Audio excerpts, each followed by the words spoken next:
Welcome to My Life, Chassidus Applied, episode 21. It's hard to believe we're already in episode 21. The questions keep on coming, which is gratifying to hear that these episodes and these sessions are having some impact. I'm honored and humbled to be able to host it. And thank you for all your comments and thank you for your questions. And please keep them coming, because that's the challenge of our times, the challenge of Chassidus in general, to apply it to our lives. With that said, let me begin with a question that I guess is also related to the days that we're coming up to. Number one, Chav Ches Sivan, the day the Rebbe came to America 73 years ago. And of course, Gimel Tammuz, 20 years from that fateful day. So people are thinking about the Rebbe. People are wondering what their role is, the Rebbe's role, and so on.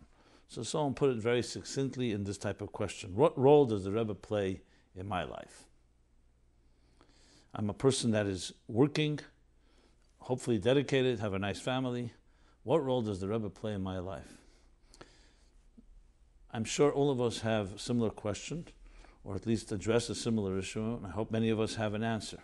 But since the question is on the table, let me begin with that. And the truth is, this question is not just for today, not just 20 years from Gimel Tammuz, not just 10 years. This is a question that every chassid, anyone who ever came in contact with the Rebbe, should be asking, from Tafshin Yud. In truth, anyone touched by Chassidus from the beginning should be asking, what role does Chassidus play in my life? What role does the Alter Rebbe play in my life?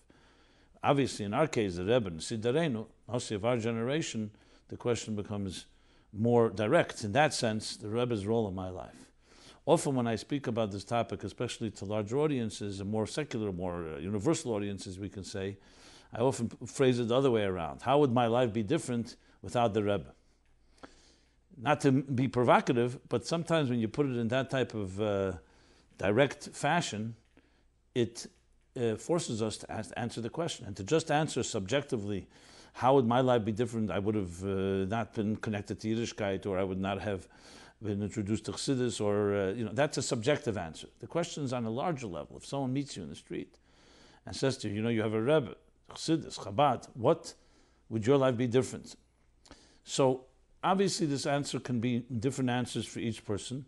But let me just address this somewhat also in a personal way. As many of you may know, I had the privilege and schus and merit to work many years for the Rebbe in the capacity of being a chayzer and a maniach, memorizing and retaining the farbrengens, and then being a maniach, documenting them and recreating them and publishing them. I did this officially from the year Tafshin Mem all the way to when the Rebbe had a stroke in Tafshin Nun Beis. That would be 22 years ago.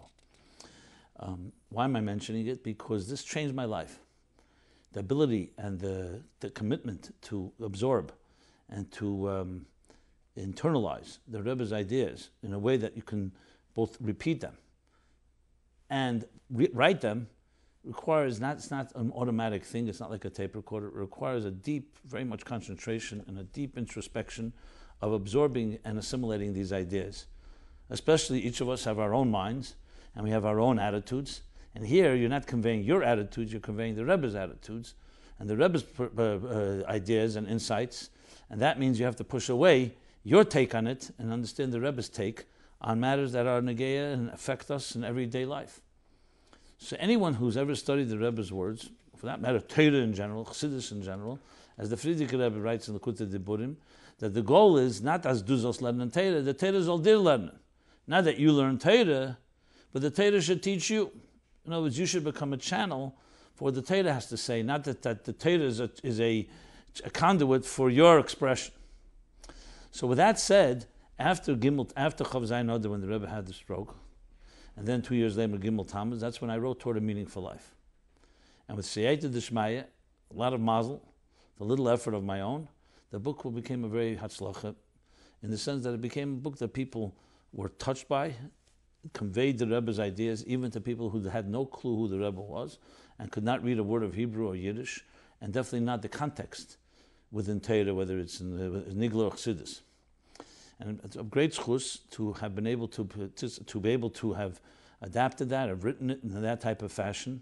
Until this day, it's changed not just my life, my whole organization, Meaningful Life Center, and even we can say this Chassidus Applied. My life is a direct outgrowth of that, of applying the Rebbe Chassidus Torah to our lives. I mention it because what the Rebbe's role plays in our life is directly answered by what you see the Rebbe as. Yeah, we can have the Rebbe as being a role model, he can be an example, he can be someone you honor, you respect, and so on. That's all beautiful. But the role in your life is going to come down to how much you've adapted and how much you have assimilated the Rebbe's ideas of an approach to chinuch, an approach to marriage, an approach to love, an approach to dealing with pain, whatever it may be. That's what it comes down to.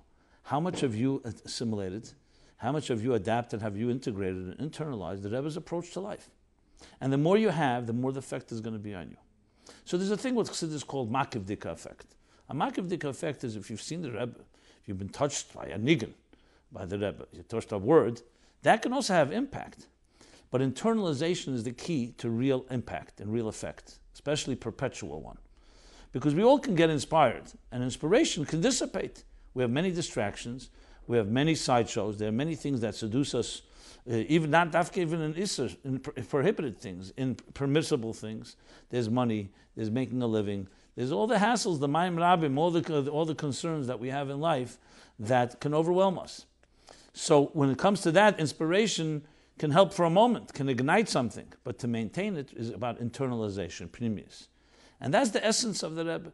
But after Gimel Tammuz and before Gimel Tammuz, Anechi, Hashem says, Anon nafshi ksovis Yehovis. The first word of the Ten Commandments, which, as the Friedrich Rebbe and the Rebbe emphasizes so many times in the name of the Friedrich Rebbe, that Anechi is kol aseres adibros. The Ten Commandments are kol, the whole Torah. Is all nichlal in Anechi, and in Anechi, in the Aleph of Anechi. So what is that? Anon nafshi, I have engraved my soul in these words. That's what Hashem says. Tzadikim deim lebeiram. Tzadikim are similar to Hashem in this sense, where they engrave their words in their Torah. So you want the etzem of the Rebbe is in his Torah. Now and before Gimel Tammuz. Before Gimel Tammuz, we also can relate to Gashmizik physically. You could see the Rebbe dance, Simchas Torah. You could be with him Yom Kippur. You could be Rosh Hashanah on a daily Mincha Ma'ariv, Yechidus, write to the Rebbe letter. That's all correct and definitely makes the far easier. And all we want that, and everyone misses that. But if you want the core of the Rebbe, even then, was not just seeing the Rebbe dance Simchas Torah. That's an inspiration. What happens the day after Simchas Torah? When you go back to the Yaakov Hol Chadarka to your life, what happens then is you internalize it in a way that's personal and integrated. So in that context, I would like to say, on a humble note, that being that I'd written Torah Meaningful Life and I saw its impact, I think each of us are basically that messenger of the Rebbe, each in our own way to communicate the Rebbe to others. So the next question is someone else, what can I do practically as we approach Gimel Tammuz? So Gimel Tammuz here, frankly, is simply an excuse. What do I mean by that? It's 20 years, whatever that means. I don't know if we understand what it means, but it's a day. For some reason, as the Rebbe would say, if it's me'er people to Torah and Yiras Shamayim, it makes no difference whether it's always whether we understand it all. The bottom line is it's an opportunity to awaken people because people feel a milestone, 20 years. 20 years is too long. As the Pisgin going around, 2 decades, too long. We miss the Rebbe. What can I do? It's not just about sitting and crying or sitting and missing the Rebbe. What you can do, become a channel of the Rebbe's words. Become a channel of communicating the Rebbe's words on any area in life to the people you know.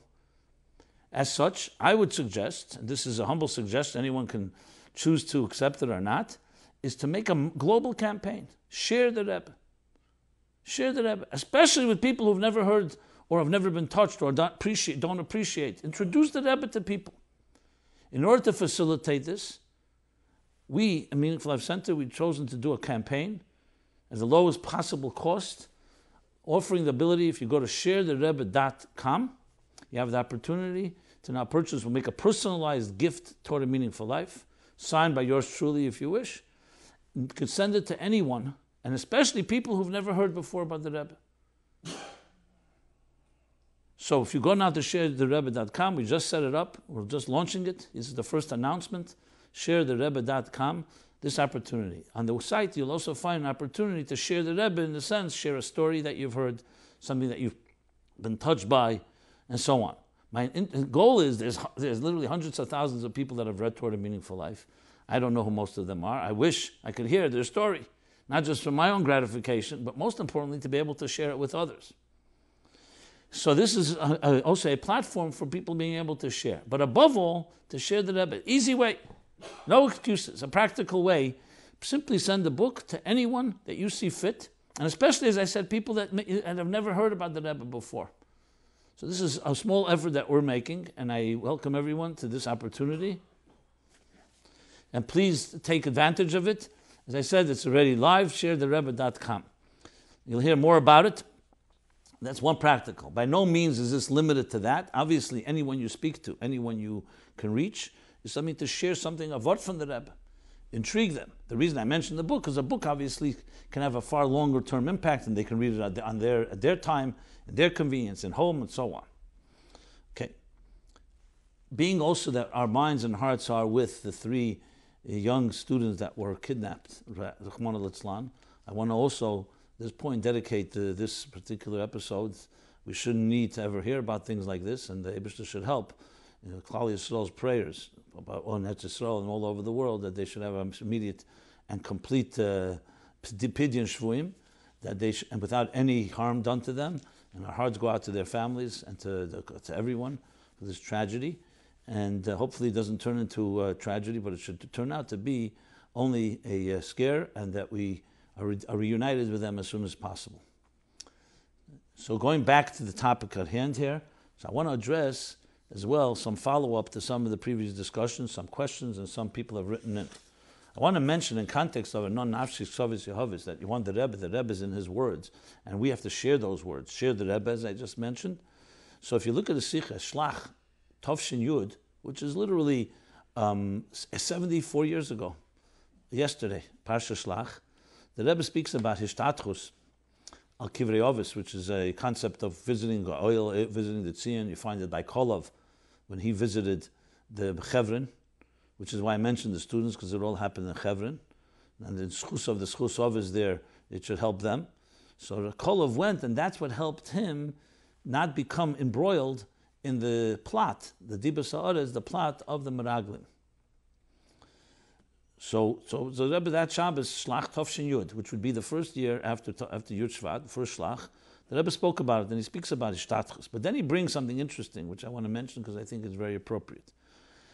However you understand Hishtatchus, Hishtatchus literally means to prostrate oneself, which was the custom by some tzaddikim when they would go to an oil of a tzaddik, of the Arizal and so on, they would prostrate themselves on it and pray over it. The Rebbe did it his way, the oil of the Frierdiker Rebbe. So the Rebbe brings that there's also Hishtatchus Beruchnius. There's going visiting a Gashmiz Diketzion. What's Beruchnius? He says, as it says in Sefer Moirei Naim, in the name of the Baal Shem Tov, that Hishtatchus Beruchnius is durch lernen the Torah from the Tzaddik. It's through learning the Torah of the Tzaddik. Why? Because in the Torah, that's where he imbued, that's where he engraved and poured out his heart and soul. Beloshem von Rebbe. If dem hat sich abgegeben, und in dem hat sich weggegeben. To this he dedicated himself, loose translation, and in this he gave himself away. He surrendered himself. You can say weggegeben. In other words, this is where you find the Rebbe, in his Torah. It's not like an author, a human being, who happened to write a book. It's the Rebbe in words. That's where he placed himself. In the words I mentioned earlier, and the Rebbe even brings from Zayar, we find in Zayar, we say, the Mishnah, the Zayar says, the Zayar in Chav Zayin Sof Amud Beis says that Kfurasa, means the place where he was buried, is Mishnah. What's up, Mishnah? Because that's what a tzaddik, that's where he is in the Torah. So that's one part. Another very interesting sikha that same year, Chof of Tovshin Yud, Chof of, that same first year Tovshin Yud. You also find very powerful aces from the Rebbe where he talks about, and I'll just read quickly. Man darf lernen the Chassidus von dem Rebbe. Überchazen und lernen, weiterlernen und wieder lernen. Constantly learn the Chassidus of the Rebbe. Halten sich an Shabbat. Holding on yourself, which is the etzem of the Rebbe in which he placed himself. Hamoyer Shebetera. And it says, Hamoyer Shebetera Machzir Lemutov, which means, Moyer means, you find in many the letters the Rebbe writes to Chas and Kala, to wedding, you write the Moyer Shebetera, Zui Pnimis HaTera. Oyer is a reflection. Moed is the source of Torah. Moed Shabbat Torah, like the source of Primus HaTorah. And the Rebbe says, when a person does that itself, the Rebbe wird schon schleppen von alle Blottes. The Rebbe will pull someone out from all the Blottes. Blottes literally means muds. But from all the things that were immersed, that are negative things. It's interesting. Instead of fighting the mud, learn the Rebbe's Torah, learn the Rebbe's Chassidus, and that wird schleppen von alle Blottes. And then the Rebbe says, even those that have sveikus and amunah, that's what the Rebbe mentioned. Even if they're sveikus, one of the eitzes for it is to learn the Torah, because even if someone is the Rebbe is Akol Yochel, so even if we may have a doubt or may have a weakness, he will help and pull us out of it.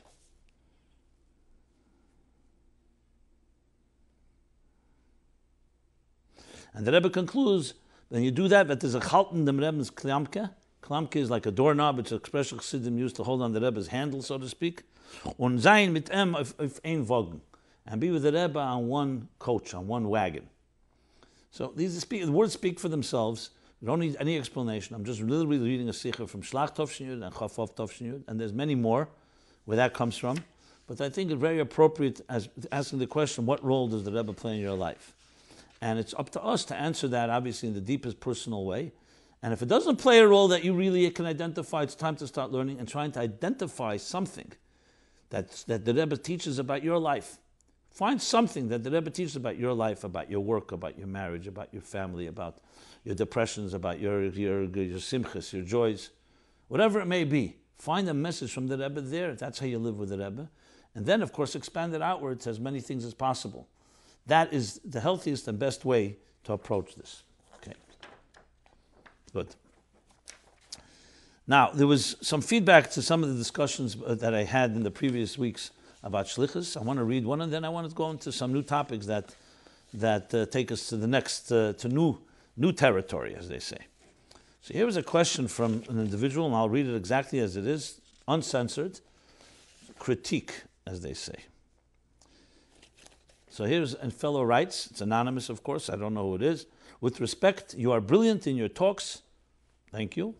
That's my thank you. But I think you misfired on the way you juxtaposed the Chabadnik on shlichus versus one that is not. Let me throw out a few rhetorical type questions. This is what this writer is writing. A, why do you need to cherry pick sichos about going out on shlichus when almost every single Fabrengen had a mimer that talked about, in different forms, reaching the chutzah within oneself? Are you in the position to weigh the merits of a Chabadnik that takes those Maimorim seriously and works on himself feverishly against another Chabadnik that moved to Florida to give classes but has not personally integrated Chassidus into his or her life? Okay. B, isn't doing another Yid a favor with Mesiras Nefesh a paramount theme as well? Are you in position to weigh what's more near and dear to the Rebbe? C, throughout Likutei Torah, starting with Parsha Noach, there's a theme. Let me just correct this writer. It's not Likutei Torah, it's Torah But fine. Throughout Likutei Torah, starting with Parsha Noach, there's a theme about the Nachas Ruach that is caused in heaven. Dafke when Baalei Batim learn Torah. Are you suggesting that the Rebbe is about out with the old and in with the new? D, for every one sikha letter you cited about go and change the world, there has to be another 10 sikhas about giving tzedakah constantly and how it's directly tied to the Gula, and especially in our generation. Should you really want to box in the Rebbe and say that a Yid who is Eisik in tzedakah is somehow doing less the right thing with his life than someone who's accomplishing another Rebbe's favorites like shlichus? The entire color war approach is wrong on so many levels. I have a nephew who is not that frum, but is a true tzaddik. He will fly to the end of the world to help out someone in need. Firstly, if folks would show him the Avos Yisrael that the Rabbeim cried out for, he would be frumer. Secondly, the Gemilas Chasam that he does on a daily basis trumps the standards of my other nephews that wouldn't give me a ride to the corner who are shluchim. The Rebbe tied almost everything he said to Torah, Aveda, and Gemilas Chasadim. So don't you also say that Chassidim who are Esek in these aspects daily are in a higher standard in the Rebbe's book? You won't have trouble backing that up. Just literally flip to any page of the Rebbe's writings. Of course, if the question is yes, shlichus, or no, that yes is better. But it doesn't give you any information on who is on a higher standard in the Rebbe's world. It's like buying a hot tub and you live in a tent while the other guy has a real house. How silly would you sound showing off and talking about your hot tub you have as a higher standard just because you have a need to say the truth like it is? Okay. Well, I read it the way exactly it was written. I would just like this fellow writing says that with respect, you've done cherry picking or whatever he thinks I'm doing. I would also say with respect, this is your opinion. So to just state it as fact is also not exactly the case, with all due respect. As far as most of what was written here, I will say I addressed much of it. The first thing that's important to state here, this idea of let's call it, what did he call it here? Higher standard. Someone's a higher, that's on a higher level that he keeps referring to.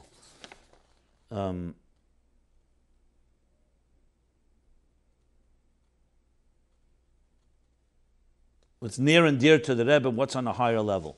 I made it very clear, and I'm sure if this writer heard what I said entirely, but I made it very clear, this concept of a popularity contest, or what he calls color war, is ridiculous. We're not talking about higher and lower, we're talking what the Rebbe wants of us. Even a criminal in prison, we don't even know, may have the highest neshama on earth. The Alter Rebbe says in Tanya, Perek Lamed Beis, Mi Yodei Gedulos L'Malosim. We do not know the greatness and the magnitude of a soul. So let's make it very clear. This whole idea of country club comparisons of who's higher, who's lower is non-existent in this lexicon of Chassidus and Torah and the Rebbe. The Rebbe never spoke in that fashion.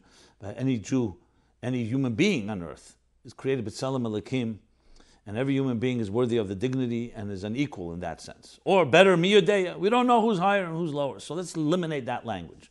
That language doesn't exist. On the other hand, did the Rebbe establish standards? Absolutely. And I would say, with all due respect to this writer, I did not cherry pick at all. Read all the sichos of the Rebbe and come away. What are the Rebbe's main points? Obviously, they're tayag mitzvahs. They're 613 mitzvahs.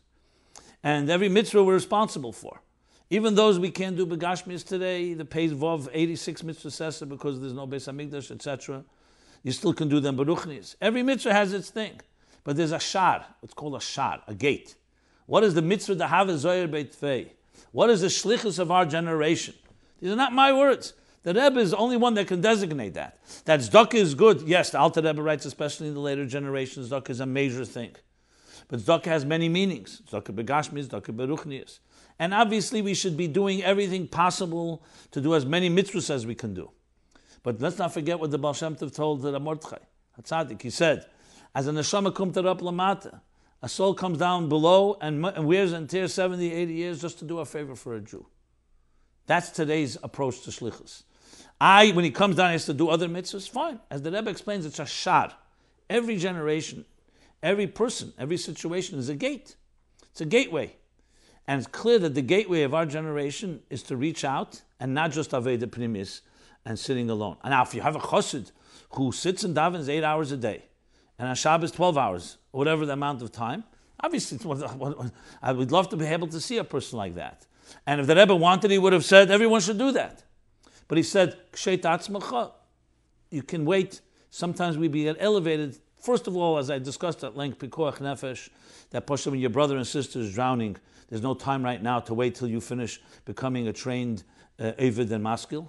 And number two, yeshemrim, that by going out, that alone is aveda. By going and helping others, you yourself will become far more elevated. The Rebbe, God forbid, changed the old. Chaz v'shalom. And I discussed this at length. I just want to, since the person wrote it, either, as I said, didn't hear everything I've said, or just jumped on some things and immediately had an impulsive reaction. I'm not dismissing the letter. That's why I read it. I welcome everyone's letters. I'm not here to ridicule anyone.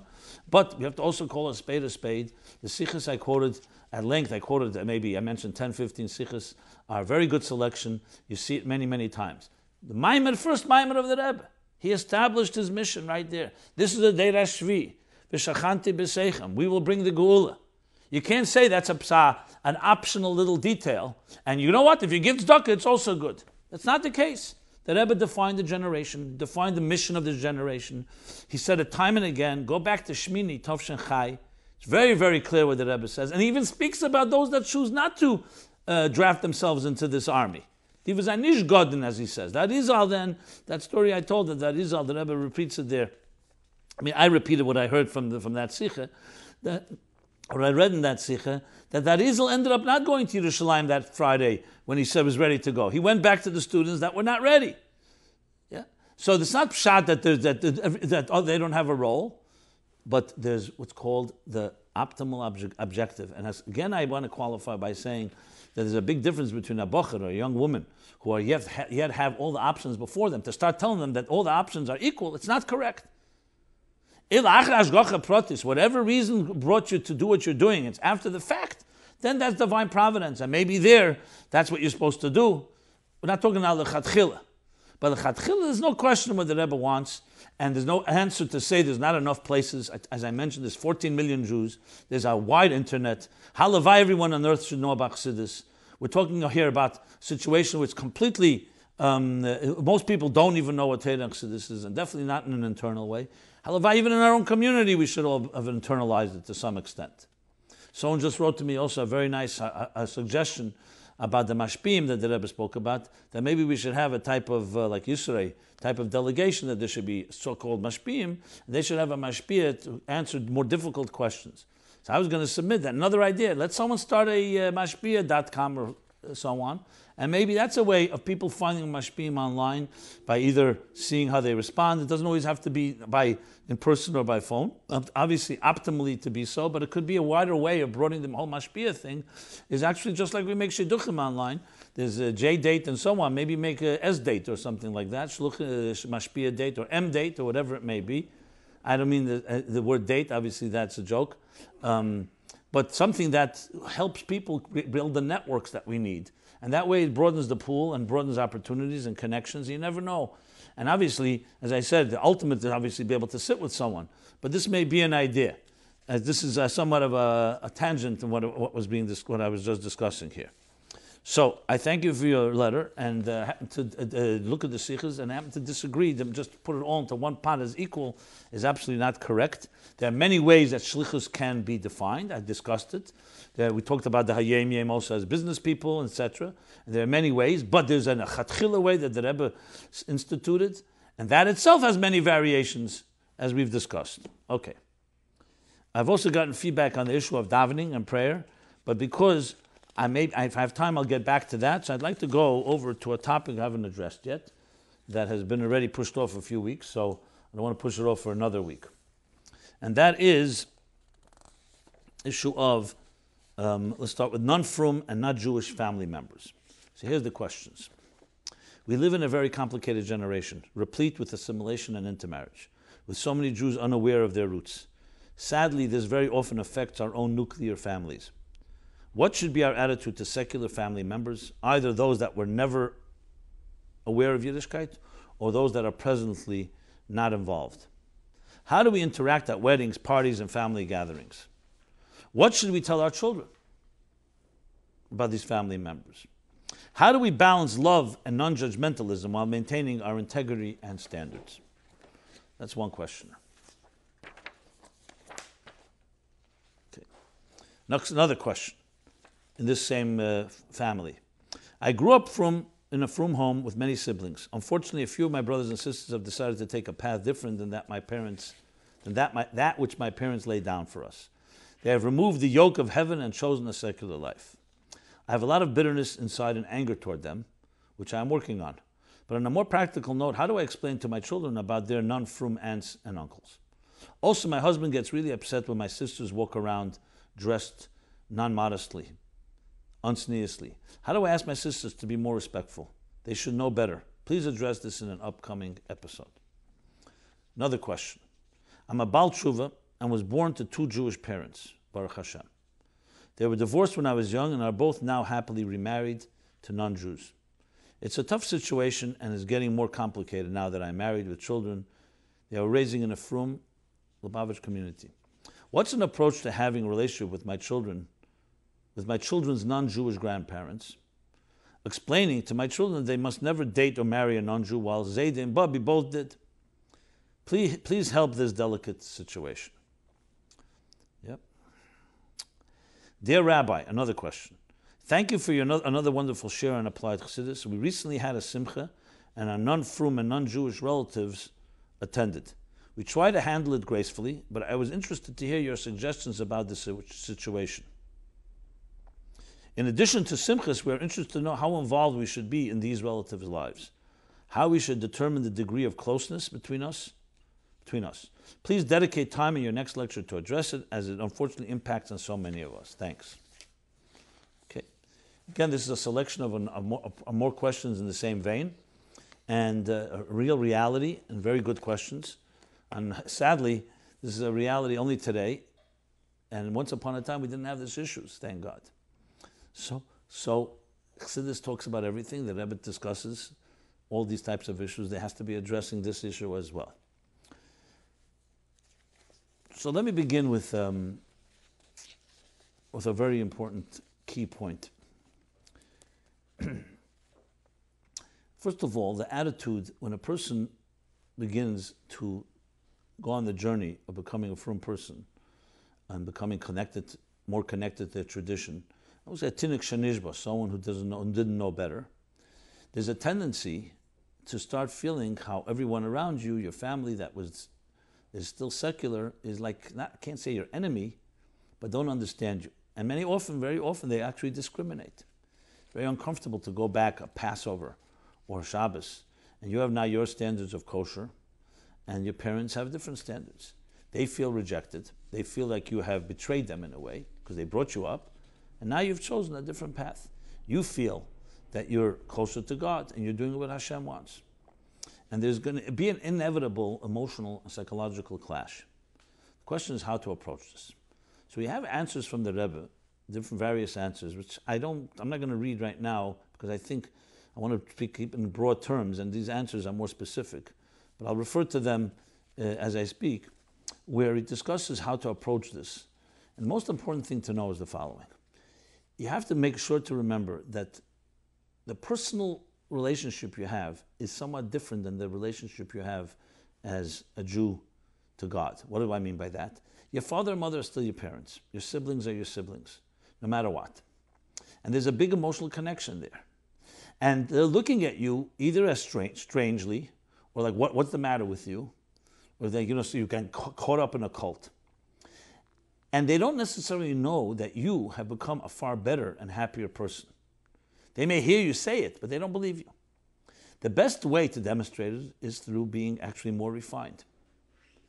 I've seen many times conflicts where children become far more religious, and their parents see them as it's a battle. It's animosity. Father, mother. It's not always the case. So it's critical to know when you start this journey that your parents are part of the Tanekah Shanishba. They don't know better. And they're looking at you. If at the end of the day they see you're a healthier, more refined, more sensitive human being, that's the best influence you'll have on them. More than any argument you'll have, more than any insisting and saying, I'm not coming home unless you kosher the home. Yeah, you can make that condition because you want to have a kosher home, and I'm not suggesting compromising it. But how much easier would it be, for example, to call up your mother and say, let's go out to dinner. Take her to a nice kosher restaurant and say to her, look, Pesach is coming in a few months. I want to talk to you about it. And explain it in a very kind, non-condescending way, what you've learned, what you've known. And say, once I didn't know these things. If you do that in a loving way, guaranteed that at some point your parents will see this person is a happier person, my child is happier. This often happens anyway in time. When people get married, they see grandchildren and so on. So I'm beginning right now addressing our attitude. Our attitude, meaning I mean the person who's become frum, his attitude has to be, and I don't even like the word frum, I'm just using it because there's no better word to use. Someone who's become more connected, his attitude has to be, you have to sometimes think for two people. I don't mean that in a patronizing way, I mean in a very beautiful way, where you know more, and now be more refined. Your attitude should be more refined. It shouldn't be embattled, it shouldn't be vigilant, and it shouldn't be in a form of abstinence. This is me. Now, if you have parents that are somewhat menschlich, they'll be able to hear. Now, obviously, there are situations where parents are very obstinate and very angry and so on. So there you have to diffuse it in some way. But definitely not fight fire with fire. Because then you're both equals. You're the person who's supposed to be representing Hashem. So in a way, it's almost like the same thing you would do with strangers. Except with family, it's more complicated because they're so close and they're so critical. And you want to be accepted by them. And they will do sometimes things that may seem offensive to you. Because there are many people who have anti-religious sentiments. Let's be honest. So you come to a simcha and you're wearing religious garb, or whatever it may be, and you're behaving that way, and they mock you, or they snicker, or they dismiss. They're condescending. So it's true, you have to stand up for yourself, but you have to do it in an elegant way, in a smart way. Definitely not stoop to that level. I say it because some people get caught in that trap. You have to think it through, maybe discuss it with an objective party, and have a deliberate way how to approach it with your family members. That's a general point I wanted to just say that's critical in how you do this. An attitude, remember, it's not just mitzvahs that you've embraced, you've also embraced the idea that you're making a Kiddush Hashem. And where's the first place you make a Kiddush Hashem? Is in your own family. That when they see you, they should be proud to see you as a person who's more refined, more dedicated. And remember, this is not, you don't have to say it. Everyone will notice you've become a more sensitive person. Rahman al-Islam Faket, think about the other way around. They say, since he's become religious, and I've heard this from parents tell me, he's become arrogant, insulting, condescending, judgmental. What does that send the message? This whole Yiddishkeit is all negative. So it just feeds into the negative stereotypes that we have anyway. And then you create a chil Hashem. There's many ways to maintain your standards without compromising one stitch of your integrity and do it in a loving way. And let's not forget the Sifri. V'ahavtas Hashem alekecha. Not just you shall love your God, you shall make God beloved. Sheiteav, that he should be beloved to other people. That when they see you as trying to fulfill what God wants, they say, a person like that, that's a God I will love. A person like that is living up to that type of, that's what God wants of him, and he's looking more him or her, that's a God. That's the attitude we have to take. And I think when you do that, you can preempt many, many issues. Is this automatic? Absolutely not, because you're dealing with other parties who may be very dug in and may be very obstinate and so on. But you have to do your part. You just don't want to become part of the problem.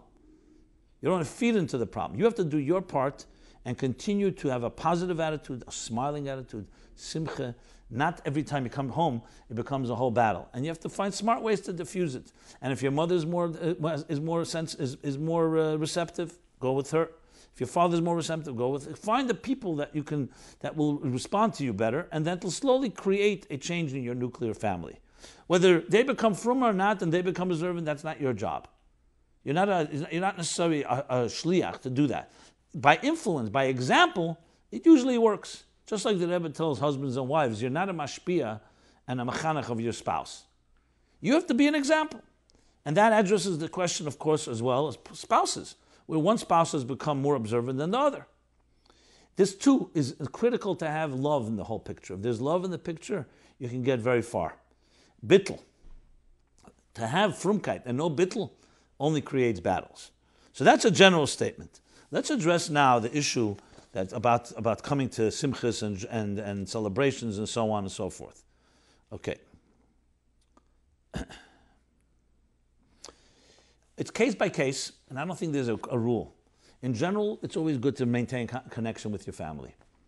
Even if some parts of your family have intermarried, or members of the family have completely left the fold, so to speak, it's still good to have a relationship. These are family members. They'll always be part of your blood. And you could always have positive influence. Obviously, they have to also be receptive. So you do is play it by ear by seeing how receptive they are. Obviously, to knock down the wall and just try to insist is ridiculous. But I would maintain a relationship, and it's pretty clear in a nice, kind way that you can state when you have to state your standards. I don't think you have to come and read the Riot Act and say, here are my 10 standards, and so on. I want you to know that. I think it comes across, people who are observant in a subtle, gentle way. You can share with them. Now, what do you tell your children? So in other words, let's take a simcha before we get to the children. If it's a simcha, should you go to an intermarriage of a sibling, God forbid? Should you go attend? This is a complicated one, and I do not think can be answered here in general terms. To say absolutely not to go is a question. You can go without necessarily endorsing it.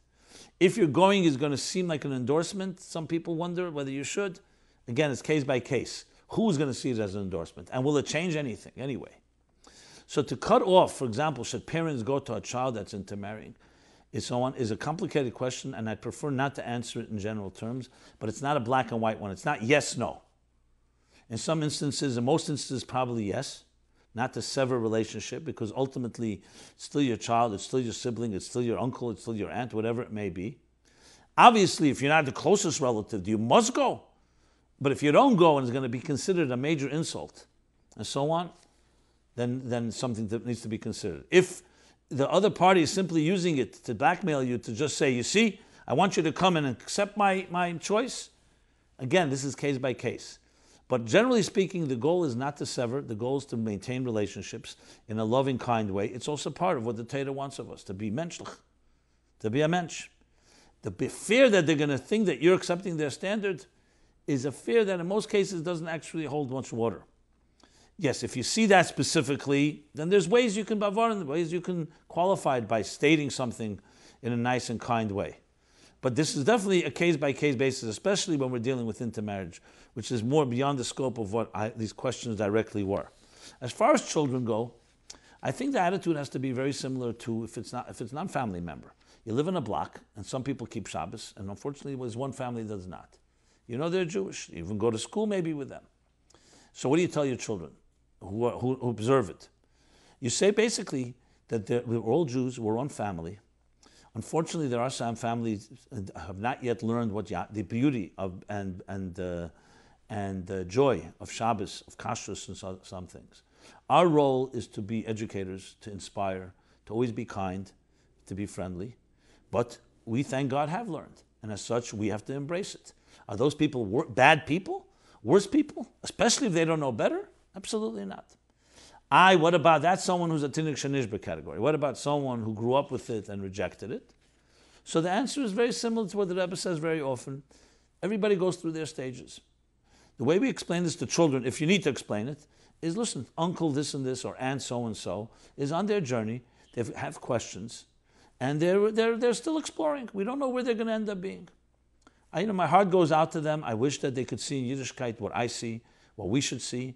But people go through their challenges. It's a good opportunity to teach children that people are different and there's challenges.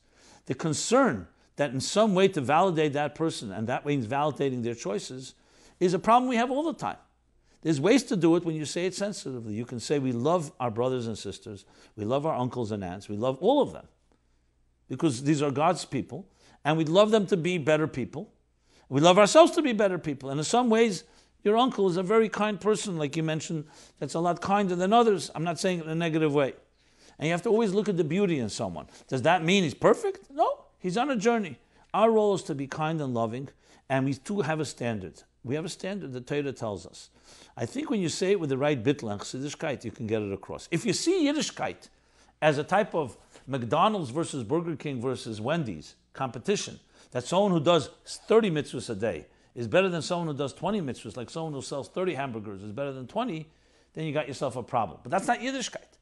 Yiddishkeit begins as a neshama in each of us. Each of us is created b'tzelem Elokim. Hashem gave us a Torah in order to bring that flame that is like a pilot flame that's inside of every Jew, a burning, inside of every human being in their way, to bring it, to fan the flames and bring it alive, to actualize the potential. So when you see a person who's, let's say, for whatever reason has lapsed, or some mitzvah they may be weaker in, you look at it as the same, it's a soulful human being, who we have to do everything possible in a loving way to embrace and to inspire. And that person can inspire me in many ways. So that's the attitude when you have an understanding of neshama, of Yiddishkeit, of Chassidus, and so on. It's an attitude realizing this is not about, I'm better because I'm frummer than you. Not necessarily. Someone who was born with Shabbos and knows all about it, and someone who never heard about Shabbos in their lifetime, and then comes to it, one questions in quality what is greater. As I said before, we don't measure. This is not a popularity contest. We have to eliminate this man-made concept of labels and popularity contests. It's not about how many points you score to get into Elam Haba. Effort goes into the picture, what opportunities the person had. As I said, a person never knew about Shabbos their entire life. At age 70, they suddenly hear about Shabbos. They embrace it with such simcha. You say 69 years they didn't keep Shabbos, but they didn't know about it. And I'm not trying to justify that. I'm just saying these are the mysteries of God's ways, and we have to teach this to our children to embrace human beings. At the same time, we have standards, but the standard doesn't make me superior to you. It simply means I had the opportunity and I grabbed it. and I did something with it. Other people, we have to try to inspire them. It's like when you have someone you love and you read a great book, you say to them, I have a great book, why don't you read it? Instead of trying to impose it, inspire. That's how I would approach that with the children. Now, as far as the question that was asked regarding the issue of two Jewish parents who divorced and happily remarried, yes, it's a tough situation. I totally agree. And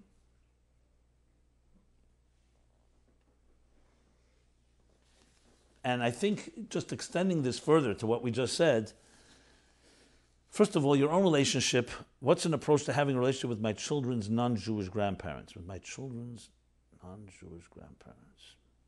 I'll explain it to your children. Okay. First of all, your own relationship has to be, look, people have difficulties even if a divorced parent chooses to marry a second person who's Jewish. There's also plenty of problems because sometimes it's not your parent, and then there's all the different conflicts that we have in that regard. In this case, the element of being not Jewish, so you as the adult, you have to be cordial. I don't think you have to go around announcing that, hey, listen, I don't accept you because you're not Jewish. Just like you don't have to announce if the step-parent is Jewish, that I hate you and I dislike you. You have to be as menschlich as you can without having to necessarily engage more than necessary. As far as your own children go, I think the same attitude. You basically tell your children when they ask the question, when the time comes, not obviously when it's premature, and you say, look, my father or your grandfather, whatever reason, he's not so familiar with a lot of Yiddishkeit, they made a choice that I don't think is a good choice. She may be a very beautiful and fine woman, but intermarriage, and you have to explain a little about intermarriage and Jews and non-Jews and so on, without making non-Jews in any way second class. It's not good for the Jew and not good for the non-Jew because spiritual chemistry is what's necessary. So that's already a discussion of the issue of intermarriage itself. But I think there's a way to discuss something with being cordial, and we'll always be cordial, even if you don't necessarily agree with a person's choices. And there's no animosity that's necessary.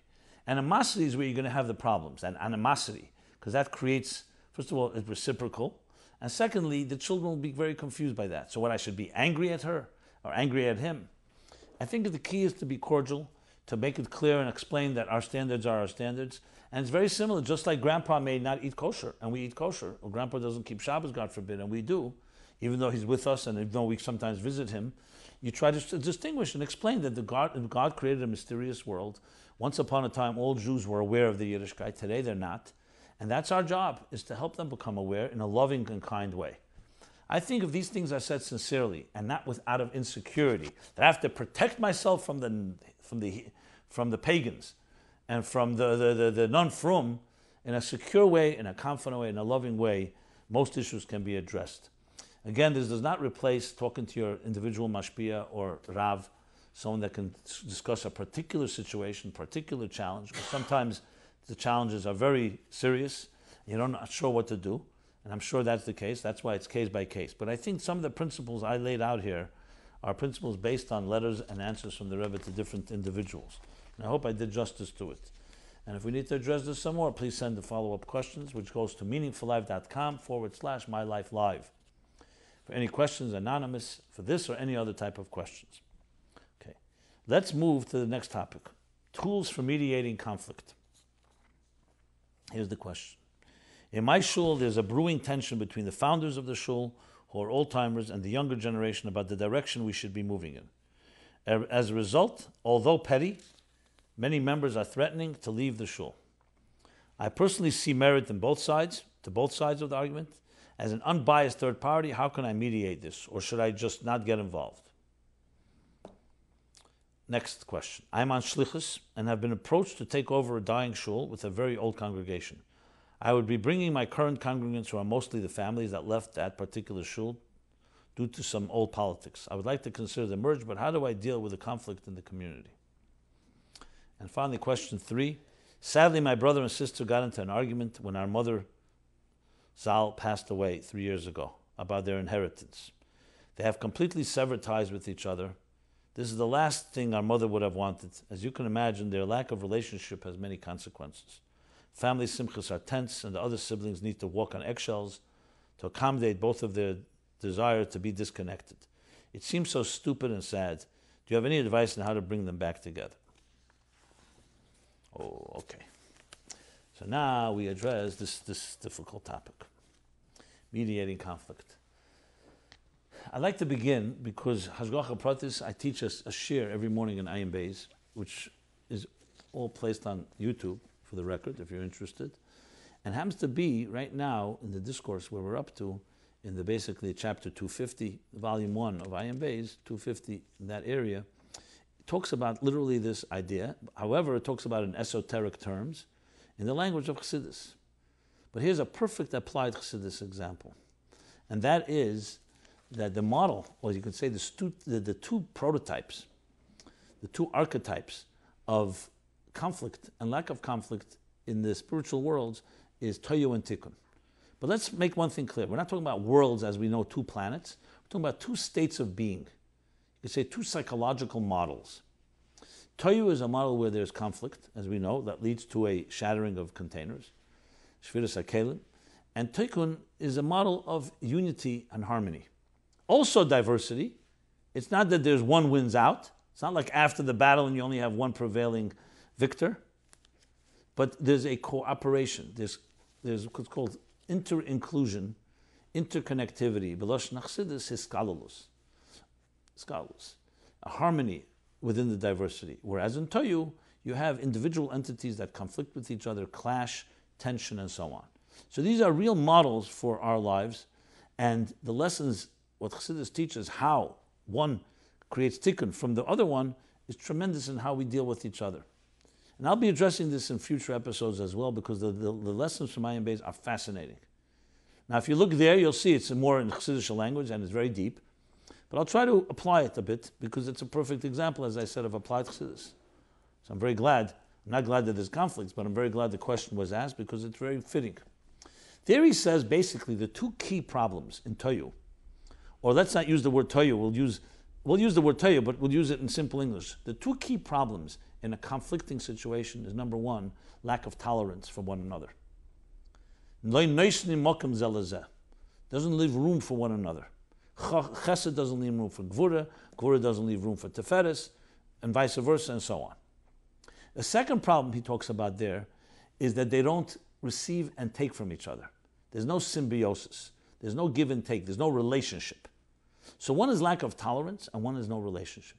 And he explains there in a most eloquent fashion that one is mitzad the eirus of Toyu and one is the kelim of Toyu. The eirus of Toyu is the energy of Toyu. The energy does not tolerate one another. And even if they do give, they give on their terms in a way, in a very arrogant way. The kelim problem is, kelim is about interacting, relationship with each other. Eirus and kelim. And there too, there's no relationship in Toyu. No mashpia makabel. You can look it up there, and as I said, you could derive tremendous lessons in mediation, in conflict management, in marital counseling, and so on. This would be a tremendous lesson. Someone can turn this into a whole course, into a whole approach of how you deal with conflicts. And I want to apply it to this situation. So what does tikkun do to repair the lack of tolerance? So let's think of it this way. Let's imagine you're a mediator. You're sitting at a table. The two parties have come together. We'll assume we can get them together. They're both a total animosity to each other. They don't talk to each other. They're angry and so on. But they've agreed, L'man HaShalom, or maybe we can find something, or maybe family pressure, whatever, to sit. What's the first step you take? So he says there, first step is to get them at least to tolerate one another. You don't have to agree. You can totally adamantly disagree, but at least be quiet when the other person speaks, for example. Be able to create a little space. Are you 100% right or maybe 90% right? Now this doesn't mean it's easy to do, but what you're doing is introducing bittul. And he speaks about moichin and midas. When a person, for example, completely succumbs to their passionate impulses, and I'm extremely angry at the other party, and I'm even legitimately angry, there's no one to talk to. So you need mind over matter. You need the mind to somewhat subdue and allow a little bittul. That's the first step. This doesn't solve the problems, but it creates an environment where we can begin dealing with the issue. Think of it bringing in a patient into an emergency room who's bleeding all over, God forbid. You don't even know what the problem is. The first thing you need to stop the bleeding. Then you can identify there's a problem with the leg, with the foot, with the heart, with the mind, wherever it may be. Same thing here. Machlekes is a fire that consumes a whole human being. Both people fighting. You have to somewhat diminish and minimize the flames in order to see where's the problem, and then divide and conquer. Nowhere, no situation is it possible the problem is everywhere from head to toe. It can get to a place like that once the infection of machlekes spreads, but it always begins somewhere. In this case, for example, the question about the inheritance. Yeah, it's a horrible thing that a person should never, ever, no parent should ever play favoritism, because what happens afterwards can be tragic, because it's not just money, it's emotional, that the mother or father chose one over the other, for whatever kakameni reason. It's one of the worst things you can do as a parent is to play such type of favoritism, because you feel that, say, that the second child is not as accomplished as the first, therefore I'm going to compensate. Because children want their love of their parents 100%. They don't know such cheshbenis, even if they're izgehalten, even if they have some merit. But that's for the parents. As far as its brother and sister go, at the end of the day, let's be honest, we have one lifetime here. To see brothers and sisters not talking to each other for petty reasons, whether it's money or some type of slight, even if it's a legitimate grievance, is a tragedy beyond words. We have so much real problems in life that are not man-made. We don't need to bring man-made problems into the picture. I don't know how to reach someone, but if you speak dvarim hayetzim min halev, and you beg the person, not angry, beg them. You cannot create a machlekes that will continue to perpetuate generations, and there's no reason for it. It all comes down to petty things usually that are not that fundamental, and they come to deep psychological issues. Often it exposes the competition and the favoritism that children experienced when they were children.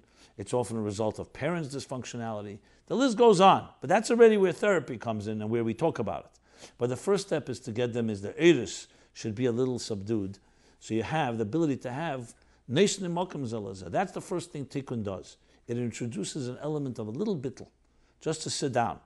Let's just discuss. No promises. You don't have to sign anything. We're not coming to any resolutions.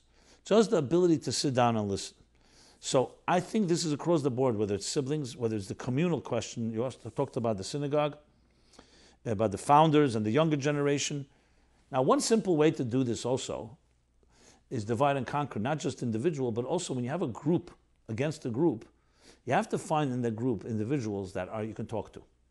In every group, you're going to find the people that are very vigilant and very aggressive and very violent, very emotional. Then you can have a few people that usually you can talk to a little more. So I wouldn't begin by trying to just say, how do you get this group and this group together, whether it's in the first question about the shul, the older and the younger, or the second one about taking over a synagogue and trying to bring together the previous members and the new members who broke away, etc., is to find the one or two individuals that you can talk to on both ends. And slowly, like Aaron did in a way. We talk about Aaron. The Medrash says that mutar l'shanis mepnei hashalom, and sometimes it says mutar l'shaker mepnei hashalom. Which means, what did Aaron do? He went to each party and said, the other person that you think is your enemy said something nice about you. So it says that he may even have changed a little the reality, and some say even actually lied about it. So I'm not saying you have to begin that way, but it means finding each party, finding some spot that you can talk about, a compliment. If it comes down to the shanis or the shakir, it's probably good to get advice from a Rava Mashpia to make sure you're doing the right thing and not just creating more problems. But if you're really intending to help, that's what you do. You have to find something in each party. So it sounds like two groups. Try to find the individual you can speak to in each party and slowly try to cultivate a type of trust, because that's what it's going to come down to. Find some area. And there's always an ability to do so. Now, as far as the mediator himself, the Rebbe often speaks about machlekes and says, then there's the reitfei shalom, was vertreiben dem shalom. Reitfei shalom usually means pursuing peace. But reitfei shalom could also mean chasing away the peace. That there's this party and there's a third party. So it becomes another party to the machlekes. It's very critical for anyone intervening in situations like this that they themselves are coming with pure intention and with bittul, and not becoming, I'm going to be the big savior. So here, this guy's here, and now there's a third opinion that's going to now solve the situation. Very important that it be done humbly, with bittul, and definitely not biased, because that undermines the whole thing in the first place, and done in that type of fashion. These are some thoughts and ideas on this topic that obviously can be embellished upon, but I think suffice it to say right now that with what I've just mentioned, that it's about really caring, finding the bittul, finding the place where you can communicate, and getting people to just be able to hear each other. Start just hearing each other. And obviously you may come to situations where you just hit a wall, and that's life. So maybe somebody else has to intervene. You can't solve all problems, but we're talking about what we can do at least to help the situation. If people are so stupid and so thick-headed, or strong-headed is what I wanted to say, that don't let anything enter, something, unfortunately people destroy their own lives all the time. There was a line they say that many people kill that which they love. And unfortunately people are capable of doing that, sadly. But we always believe that besides Toyo there's Tikkun, and we have the opportunity and the ability to reach deeper. Now, since we're coming to winding down, I didn't cover every topic, but again, I will continue. Next week, we're going to have a special edition called Special Rebbe Edition, being that we're coming to Gimel Tammuz. So though I've talked about this today, and I've talked about this in previous episodes, but there I want to discuss it in a far more broader way and dedicating the entire session to that issue. And I want to repeat again, sharetherebbe.com is an easy and practical way to actually bring the Rebbe to any person, not just the Rebbe, the externals of the Rebbe, but the etzem of the Rebbe, the core of the Rebbe. And I'm not suggesting my book is the only way to do it, but my book has, thank God, beyond my efforts, been Samatzliach as a book, no book like it has brought the Rebbe to so many people, the Rebbe's own teachings, not just the Arum and the around. So obviously, if you can sit and talk with someone and learn with them, that's the same idea. If you can learn an original Maimer or Sikha from the Rebbe, it's noch better, even better. But if someone should take home the Rebbe to their home and to their work to read something, most likely they're not going to be able to read a Maimer and a Sikha. That's why I wrote Toward a Meaningful Life. The whole purpose of the book was to introduce the Rebbe to every person on this earth, Jew and non-Jew. So you have a ready book that can do so, and I say it with humility. I'm not saying it to toot my horn in any way, God forbid. On the contrary, I feel the biggest chus to have been able to sit at the feet of the Rebbe, to be able to absorb and write as much to the best of my ability, and Toward a Meaningful Life, to be able to capture these teachings in words from the heart that enter the heart, the Rebbe, on every aspect of life. So sharetherebbe.com is an easy way for you can easily share. We did especially a gift and personalized item with a cover note that we prepared, which you can edit easily as well, and personalize it or customize it. But we already prepared a template, which is really sharing something that's touched your life with someone else. Now, any friend, any acquaintance is going to be very receptive to that. You're not proselytizing. You're not trying to impose. You're in a loving way, just simply sharing something that I believe will enhance you life as much as it has mine. And I believe if we do this in a very aggressive way, I don't mean aggressive with people, aggressive meaning really reaching as many people as we can, what better way is fulfilling the Rebbe's calling? The Rebbe's calling to us, do what you can. Kavyochel, the Rebbe cannot go to every door and knock and say, hey, Chassidus is important for you. Listen to what the Rebbe has to say. This is the job we have to do. We have to be the representatives, the ambassadors. So this is one way, sharetherebbe.com, one way to share and also share any stories and so on. So this has been MyLife, Chassidus Applied, episode 21. Next week, as I said, from 8 to 9, Sunday, as the usual time, will be a special Rebbe edition. And until then, everyone should have a very meaningful and a very Chassidic and a very spiritual and fulfilling your calling type of week. Thank you.